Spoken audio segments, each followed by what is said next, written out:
Hello all, welcome back to the channel and welcome to the course on group theory for IIT JAM and CSIR NET.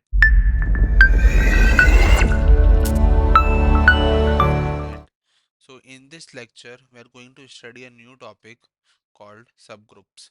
So देखो अभी तक अपन ने group के बारे में पढ़ा है।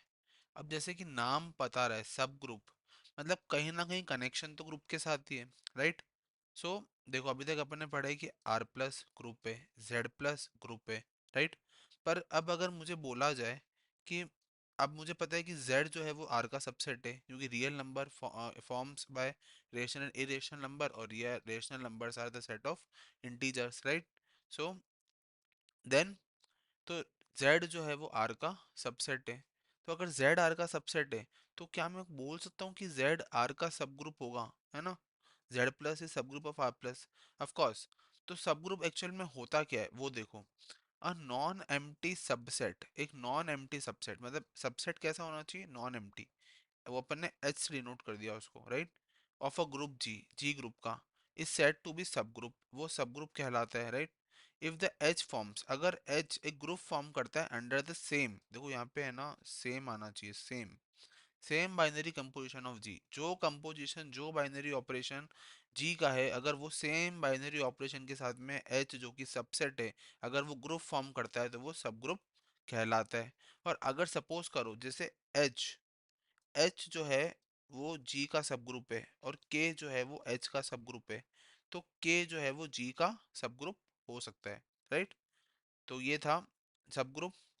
अब देखो अगर G एक ग्रुप है विथ आइडेंटिटी एलिमेंट E। अब बात करते हैं देखो दो टर्म्स की। टर्म्स है बेसिकली ट्रिवियल और नॉन ट्रिवियल, ठीक है ना। तो देखो ट्रिवियल सब ग्रुप कौन से होते हैं, खुद ब खुद ई, अगर ई का सेट मतलब ई सेट सिंगलटन सेट ई और जो जी है खुद ब खुद पूरा जी, वो उसके ट्रिवियल सब ग्रुप होते हैं मतलब वो तो हमेशा हमेशा एग्जिस्ट करेंगे ही करेंगे चाहे कुछ भी हो जाए, राइट। पर बाकी जितने भी सब ग्रुप है उसको छोड़ते हुए वो सारे नॉन ट्रिवियल सब ग्रुप या फिर प्रॉपर प्रॉपर सब ग्रुप कहलाते हैं, राइट। जैसे फॉर एग्जांपल देखो इवन इंटीजर्स, वो सब ग्रुप है जेड प्लस का जो कि खुद सब ग्रुप है क्यू प्लस का, जो कि खुद Q प्लस सब ग्रुप है R प्लस का, तो क्योंकि R plus is the largest set among all, और उससे छोटा Q और उससे छोटा Z, राइट। सिमिलरली अगर मुझे पता है कि Klein four group, Klein four group क्या होता है, the set of the group form by four elements under multiplication, one minus one iota minus iota, ये एक ग्रुप फॉर्म करता है, राइट। इसको क्लेन फोर ग्रुप बोलते हैं। तो उसमें से सबसेट ले लिया अगर माइनस वन वन, तो वो हमेशा ग्रुप बनाएगा मतलब वो सारी की सारी प्रॉपर्टी सेटिस्फाई करेगा ग्रुप की, तो वो सब ग्रुप हो जाता है, राइट। फिर जैसे अब अगर कोई सर पूछेंगे, आपको एग्जांपल पूछेगा, कोई क्वेश्चन पूछेगा बच्चा कि यार सर ये बताओ कि Z5 जो है क्या वो सब ग्रुप होता है जेड का, तो ऑफ कोर्स नहीं होता है। क्यों नहीं होता है बच्चों, क्योंकि Z5 जो है वो मॉड्यूलो 5 ऑपरेशन है एडिशन पे, जबकि Z जो है वो Z प्लस है, तो वो एडिशन पे बाइनरी कंपोजिशन कैसा है Z, मतलब एडिशन ऑपरेशन है ना कि एडिशन मॉड्यूलो 5, ठीक है ना। तो इस वजह से Z5 जो है वो सब ग्रुप नहीं होता Z का, और Z5 Z6 का सब ग्रुप भी नहीं होता। क्यों, क्योंकि जो ऑपरेशन है वही डिफरेंट है। और कंडीशन क्या थी बच्चों सब ग्रुप होने की, कि कंपोजिशन हमेशा सेम होना चाहिए ऑफ द बिगर सेट जी, उसका कंपोजिशन अगर एच से सेम है तो एच जो है वो सब ग्रुप बनाता है। अब बात करते हैं नोटेशन की। तो देखो ये होता है सब ग्रुप का notation, less than equal to sign. और अगर इस इक्वल टू साइन को मैं हटा दूं और ऐसे फॉर्म में लिखूं एच लेस देन जी, उसका मतलब मैं डिनोट कर रहा हूँ प्रॉपर सब ग्रुप को, राइट। जो कि सारे सब ग्रुप होते हैं डी और जी को छोड़ते हुए, ठीक है ना, वो सारे प्रॉपर सब ग्रुप होते हैं। देखो अब जो है ना वो इम्पोर्टेंट थ्योरम है। अब देखो अभी तक अपन ने सब ग्रुप पढ़ लिया।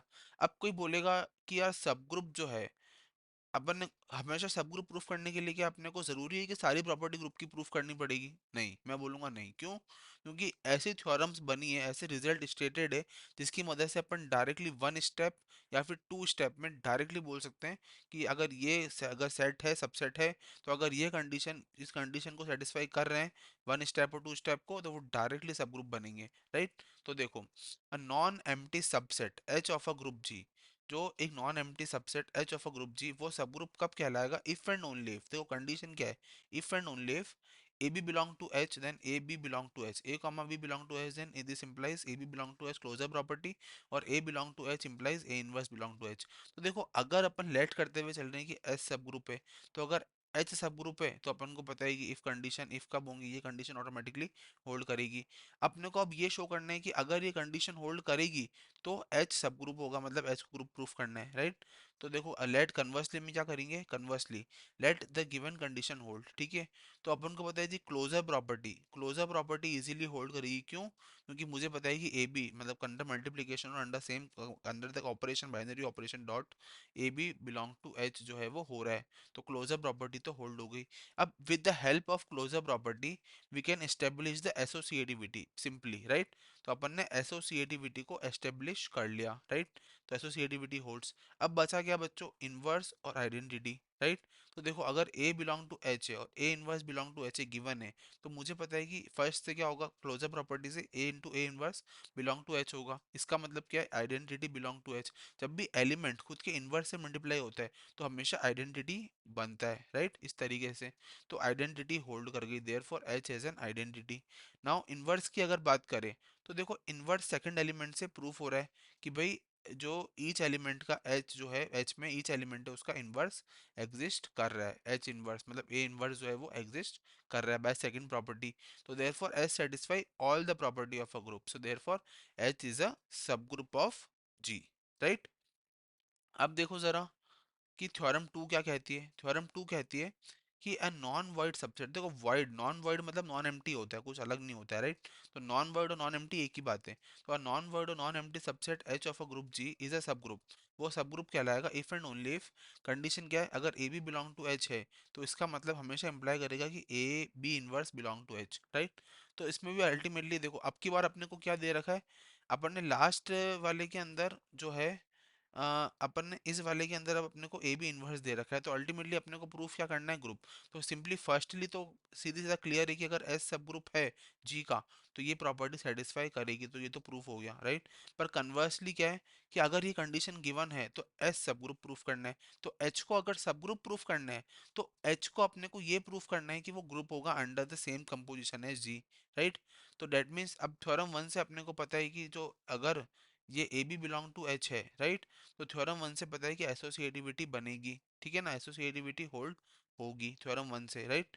तो अगर फिर देखो ए बिलोंग टू एच है और एच मतलब नॉन एम्प्टी हो गया, और अगर मैं दो एलिमेंट ले लूँ a comma a such that they belong to H, इसका मतलब क्या हो गया कि a inverse belong to H, right. तो इसका मतलब e belong to H, identity proof हो गई। अब बचा क्या, देखो एसोसिएटिविटी हो गई, आइडेंटिटी हो गई, ठीक है ना। अब बचा क्या, क्लोजर और इनवर्स, राइट। तो देखो क्लोजर और इनवर्स के लिए अपन ने क्या करा कि again for a belonging to H अपन को पता है कि a belong to e belong to H also है। तो a into a inverse belong to H मतलब a inverse belong to H. अपन ने इनवर्स एलिमेंट भी शो कर दिया कि वो एच के अंदर प्रेजेंट है। अब बात करते हैं क्लोजर प्रॉपर्टी की। तो देखो बहुत ही सिंपल है, अपन ने सिर्फ मैनिपुलेशन करा है with the elements of the group H, right. Group नहीं, H set, set H, right. क्योंकि अभी तक अपन ने उसको ग्रुप प्रूफ नहीं करा है, राइट। तो देखो ई जो है अगर वो इनवर्स है एच का, है ना, तो a B belong to H मतलब a B inverse belong to H, ये पता है। तो ए बी इनवर्स का इनवर्स, क्योंकि अगर दोनों मतलब क्या है कि इनवर्स बिलोंगिंग टू एच है, तो अगर मैं बोलूँ कि ए बी जो है वो एच से बिलोंग कर रहा है तो ऑफकोर्स बी का इनवर्स भी तो एच से बिलोंग करेगा। तो उससे क्लोजर प्रॉपर्टी से क्या होगा, बी ए बी इनवर्स का इनवर्स मतलब ए बी। अगर ये एच से बिलोंग कर गया तो क्लोजर प्रॉपर्टी तो प्रूफ हो गई ना डायरेक्टली। तो closure holds, therefore H forms a group, H जो है वो ग्रुप बनाएगा, राइट। अब यहाँ पे देखो किसी के मन में सवाल आएगा कि यार अगर ये तो बात हुई मल्टीप्लिकेशन के केस में, अगर ये ऑपरेशन जो है वो एडिशन होता तो उस केस में प्रॉपर्टी जो है ना वो चेंज होके हो जाती a minus b belong to H, right. और हमेशा ध्यान रखो कि आइडेंटिटी जो है वो एच से हमेशा बिलोंग करेगी, राइट। अब देखो next theorem, a non empty finite subset H of a group G मतलब वापस से नॉन एम्प्टी फाइनाइट। अब देखो टर्म क्या आ गई, the most important term is finite. ये देखो फाइनाइट, तो फाइनाइट इज मोस्ट इंपॉर्टेंट। तो अगर फाइनाइट कलर फाइनाइट आ गई टर्म, तो फाइनाइट मतलब क्या है कि एक फाइनाइट मतलब finite number of elements are present in a subset, right. तो if and only if H is close under multiplication, अब की बार अपने को क्या दे रखा है कि एच क्लोज है। तो क्योंकि एच डायरेक्टली क्लोज है तो देखो फर्स्टली तो क्या हो गया कि अगर एच सब ग्रुप है then closure property hold, right. तो ये तो प्रूफ हो गया, ठीक है। कन्वर्सली, कन्वर्सली क्या है कि एच अगर फाइनाइट सबसेट है such that A B belong to H, तो देन मुझे पता है कि closure holds then A B belong to H, right. Then now A B C belong to H, अगर अपन ने सेम प्रॉपर्टी की मदद से, क्लोजर प्रॉपर्टी की मदद से एसोसिएटिविटी को एस्टेब्लिश कर लिया। जैसे एसोसिएटिविटी एस्टेब्लिश हुई, अपन ने ये बोल दिया कि एच जो है वो सेमी ग्रुप है। क्यों? क्योंकि क्लोजर और associativity means semi group, right? तो सिमिलरली अपन ने ये चीज शो कर दी कि अगर सेमी ग्रुप है तो मैं बोल सकता हूँ कि trivially cancellation law hold, cancellation law hold करेंगे एच में। अब अगर एच फाइनाइट सेमी ग्रुप है तो एच जो है वो ग्रुप बनाएगा अंडर कैंसिलेशन लॉ, राइट? तो अपन ने इजीली ये चीज शो कर दी कि एच जो है वो एक ग्रुप है बेसिकली। किसकी मदद से? By means of semi group concept we have learned in the last previous lectures, right? So in this lecture we have understood the basics of subgroup, right? And understand some theorems and one step test and two step test for subgroups, right? In the upcoming lecture we are going to see some important terms related to groups like center, normalizer, etc., right? Thank you so much and have a nice day.